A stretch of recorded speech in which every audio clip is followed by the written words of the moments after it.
Estamos aqui para falar a respeito de cupins de solo. São os cupins que maior importância econômica têm nos grandes centros, pois causam grandes estragos, tendo algumas pessoas, inclusive, chamando-os de cupins de concreto, porque como eles desconstroem os caminhos nos vãos dos edifícios, o pessoal acha que eles desgastam. Graças a Deus isso não acontece, porque senão nós teríamos muitos prédios desabando em São Paulo, principalmente.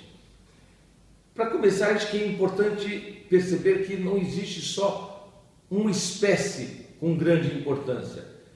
Na região de São Paulo e mesmo no Brasil, os principais são Coptotermes gestroi, o Nasutitermes e o Heterotermes. Sim. Acho que o Francisco pode falar um pouco a respeito disso. Sim. Esses cupins são chamados, em geral, de cupins de solo ou cupins subterrâneos. Então, o nome já diz. Normalmente, eles fazem os ninhos no solo, na terra, e dali eles buscam a infestação para as edificações, para os imóveis. Mas nem sempre, França, eles vão fazer o ninho somente no solo. Eles podem buscar, por exemplo, num prédio de vários andares, na cobertura, por exemplo, um local, normalmente um vão da estrutura, onde eles podem construir os ninhos. Normalmente eles encontram condições que simulam o solo e condições adequadas para que eles... Que condições são essas? Exatamente.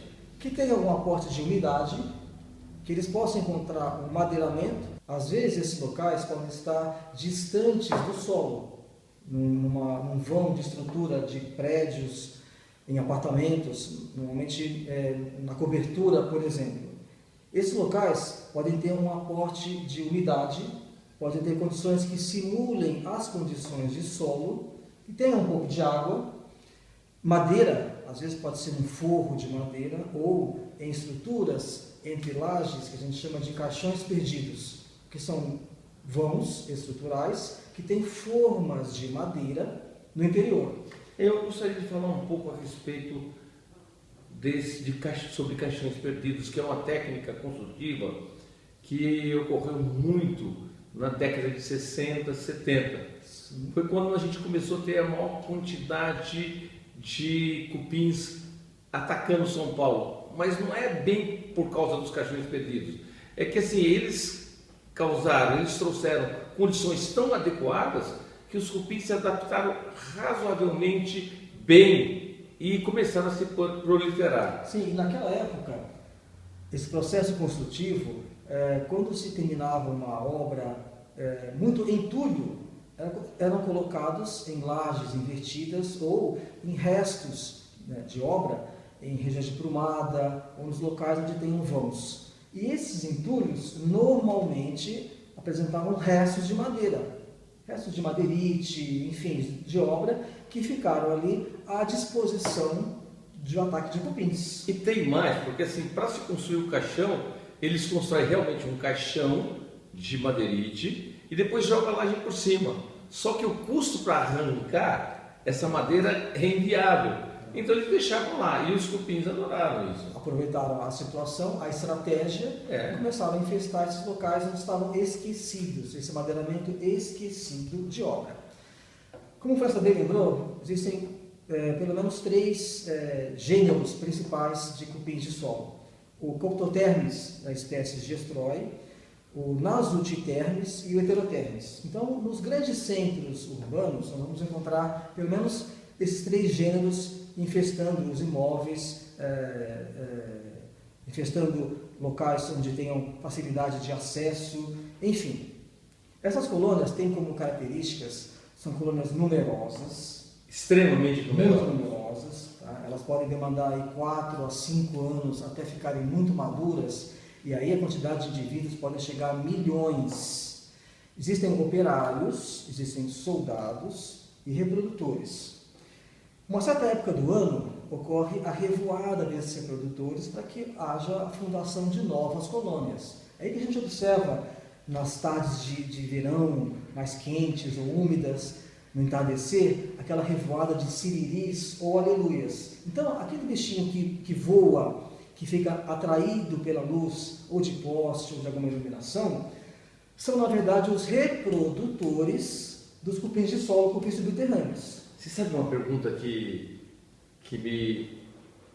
me fizeram, e na época eu fiquei até um pouco, né, como é que eles chegam lá? Como é que os cupins, eles vão tão alto a ponto de chegar lá num prédio de 20, 25 andares? Sim, é possível. Embora eles não sejam tão bons voadores assim, às vezes pelas correntes de vento, por exemplo, eles podem chegar até essa altura, né, de uma infestação. Tá?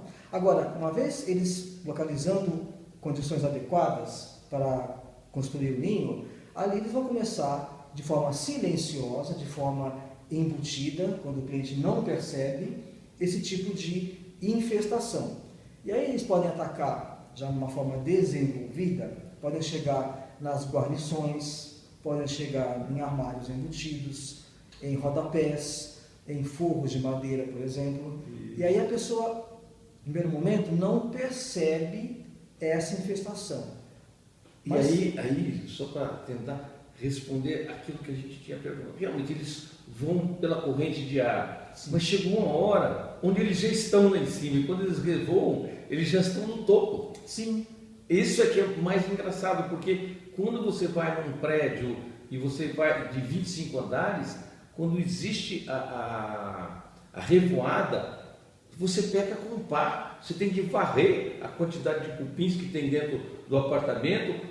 Então não são alguns que estão lá, eles já estão lá em cima. Estão no Isso aqui local. Sim. Exatamente assusta. As pessoas ficam apavoradas.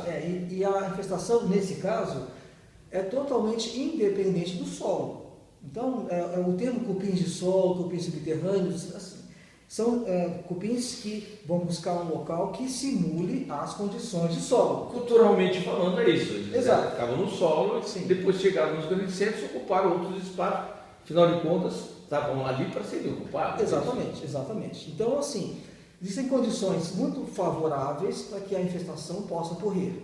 É interessante verificar, por exemplo, quando a cliente encontrar caminhos de terra.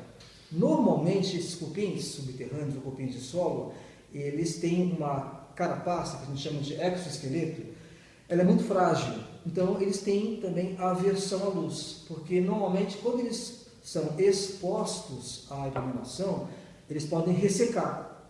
Então, quando eles vão fazer a atividade do ninho até o local de alimento, eles têm que se proteger. Então, constroem uns túneis de terra, é um material também fecal, junto com restos de terra, que eles vão construindo, moldando com a saliva, para que possa ser um túnel de trânsito entre o local onde eles vivem e o madeiramento que eles infestam. Agora, interessante é o seguinte, esses túneis, França, podem atingir até 40 metros de comprimento, de extensão, tá, horizontalmente, e até 40, 50 metros de altura, de um andar para outro.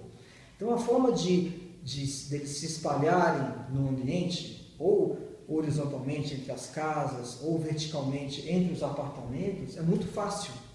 Além disso, no caso de um prédio, por exemplo, de apartamentos, eles não precisam usar somente esses caminhos de terra para se deslocarem. No caso do caminho de terra, você falou, eles usam, é um resíduo fecal que eles usam terra. Sim. Eles usam terra, eles usam gesso, eles usam, inclusive, eu já vi plástico e isopor, montando aquele caminho para ele se proteger, para não perder a umidade e se proteger da luz. Exatamente. É muito, muito interessante. Exatamente. Então, eles são muito se adaptam facilmente. São muito eficazes, né? Muito dinâmicos nessa busca de alimento.